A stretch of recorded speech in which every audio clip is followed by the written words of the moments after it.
Greetings again, Tech Writers. Once again, we're kind of gathered together with the gift of online technology to be able to talk a little bit about one of the assignments for this particular course. So, one of the assignments you have to complete is a resume. Now, resumes can take multiple different forms, and there's several different areas and all that I need to address with this assignment. First and foremost, let's be honest, there are two different types of resumes. There's the resume itself that follows usually the 1 to 2 page max. It's a quick overview of education, experience, and usually also includes an objective and may or may not include references. There's then what academics use, like your college professors, which is called a CV or a curriculum vitae, which basically paints a completely different picture of the individual. It's a summation in a lot of ways of the professional life of the person, and in such cases it can actually span multiple pages depending on what's contained within it. So let's look at a couple of these. Let's start off with the CV component. I would just want you to see that some of the stuff that's included in here is a little bit different than how it may appear on a resume, and then we'll talk about standard resumes and all as we move into how to complete yours. So this is the CV. It is mine, of course. As you can see, standard heading, no fancy fonts, no fancy artwork on the thing. I tend to not like resumes that are too flashy because, number one, they need to be something that really is attractive, is peaceful to the person's eye. I find that, putting this on maybe a little bit of a designed letterhead may not be necessarily all that bad of an idea, or something with a minor graphic maybe over here in this section. But doing it, a document like this on something that's solid colored paper makes it very difficult to read the typeface, and it can cause you to actually get tossed off to the side if it's too loud or too noisy. What you'll see with this one is this is actually a very concise CV. Some CVs are significantly longer depending on how they're being structured. But you've got the educational component, talks about the degrees and the work done in the colleges. Note, for this type of resume, especially for somebody in my career, my education is kind of just a footnote and all now in my history, as opposed to the defining quality and all within my resume. So it's much more simplistic than what some people may do. It lists the degree earned, the college, and the city of the university. Talks about what the major focus was. This is the research part. And in the case where something's created specifically, it names that particular created item that helped get the degree. And then, of course, it mentions an individual that had a profound impact on the execution of the degree. In the case of like a PhD or MA, there's someone specifically that's guiding you the whole way through. For bachelor's or an associate's, it doesn't have to be all that specific. You could pick a professor if you chose to. It's not required to have this. As far as having a research focus, I find that using the word research is a lot stronger in some cases, and talking about what it is you're focused on works better than just calling it a BA in English or an Associate's in General Studies and just general. I have that right here this way because my associates really, at this point, doesn't matter. It's it's a degree that I decided to get, but these are the ones I want everybody focusing on, and this one there's the ones they're going to focus on. Now you may say, okay, how do I handle my degree when I'm just now pursuing an associate's at TCC? Well, here's what I'm going to suggest. First, if you've completed high school, you can include your high school location in this. There's nothing wrong with it.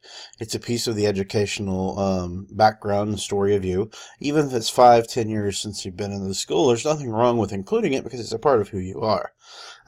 You can still definitely state what type of program you were on, a standard diploma program, were you on some sort of advanced academics program, something else like that can be featured, much akin to how I have the degree and then I have, the specialization. You can still put the year that you graduate from high school, put the high school's name and city, and that works out pretty well for what you would do with high school. You're not going to sit there and go full elaborate in it.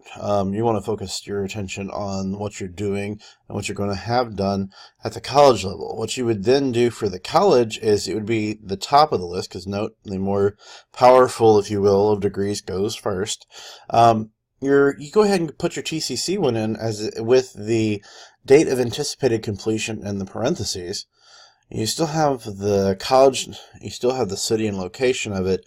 You can put what you're specifically researching, what you're working on, what you're pursuing. So you may get an Associate's of General Studies, but but maybe you're focused on English literature, or maybe you're focused on biological evolution, or something else like that.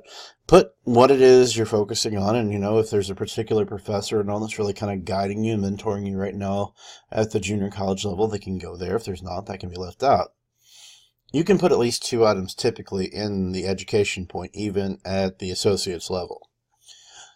For professional and employment experience, this is an area where, as you can see, this is the CV structure of it. It's very simplistic, very straight to the matter of fact and to the point.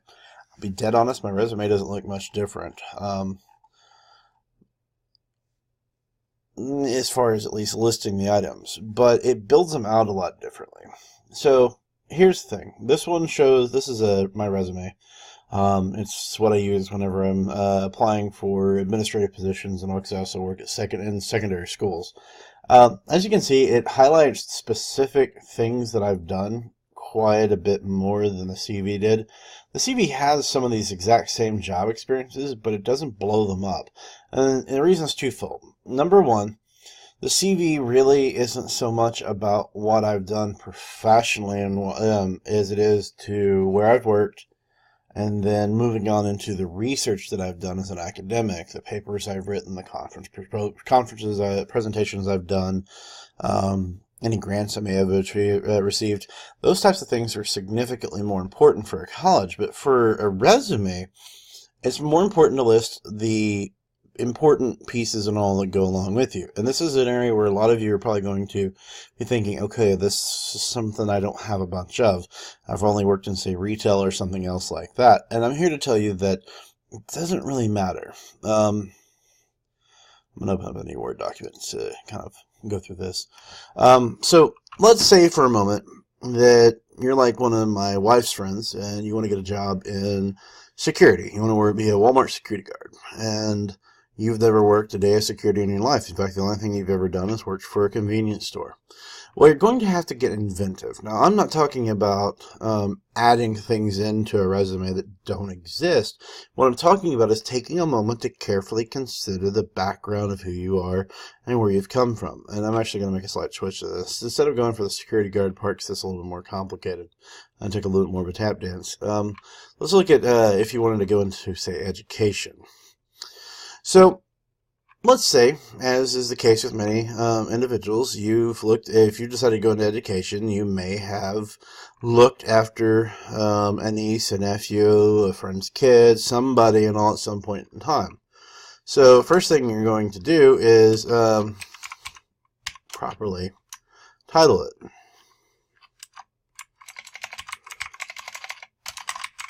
So we've got childcare.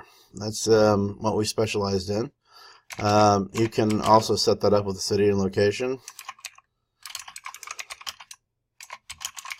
if you wanted to. Let's go back and look at the format. So you notice, see the dates. We still include those. So let's say you have been looking after children and all for, I don't know, let's say you started looking after them in 2012. Alright, and you still occasionally look after them. So, from 2012 to present, you've worked in child care in Fort Worth, Texas. Doesn't sound very professional yet, because this sounds like just child care. So, alright, so private child care business, alright, Fort Worth, Texas. Alright, now, we say, okay, well, that sounds cute, but how do I tie this in education? Well, it's all about what you look at that you've done.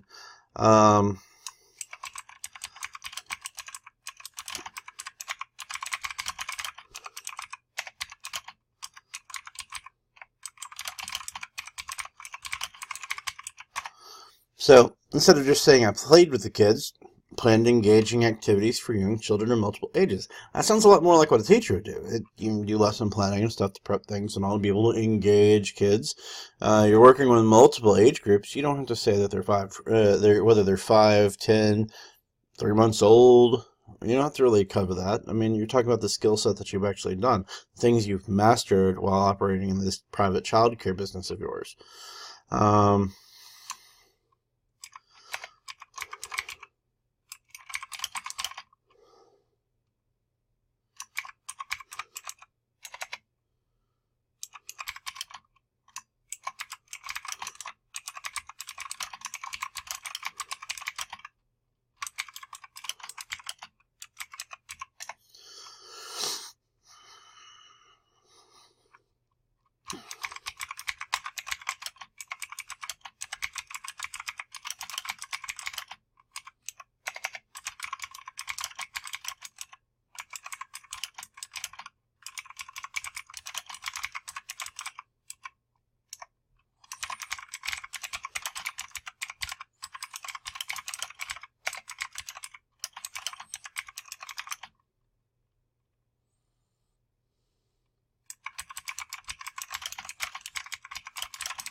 Okay, so I'm going to stop right here because this could go a little bit. First and foremost, I wouldn't go more than maybe 4 or 5 points on these. But planning component of it, so we covered. You're going to plan the activities and play with the kids. Developing and executing proper nutrition, you're feeding the kids. So sometimes you have to sit and think about what it is you're going to feed them. This is just a slightly more sophisticated way of putting exactly what you've been doing. Redirected poor behaviors to ensure children are on task and following directions. A skill that babysitters going to do, and that a school definitely needs teachers to have experience doing. In fact, this is actually one of the areas that more times than not, schools are the mindset that teachers have not worked with this particular area and won't have any experience until they get in the classroom. This is you coming forth saying, hey, I've had some experience with it. May not be the same type, but I've done some of it. Communication with parents, again, something that they're usually looking for. And if you're looking after kids, babysitter, more of the case may be, you're going to talk to the parents whenever they get home, just kind of let them know what happened during the day and let them know usually that the kid's sleeping. This just goes to show you that it is possible, even if you've had nominal work experience, especially things that may not directly connect to what it is that you've done, that if you take some time and you think about the things that you've really done in life, you may find ways to be able to create the work experience that you're looking for without having to A, make things up, or B, have a resume that's lacking in this particular area.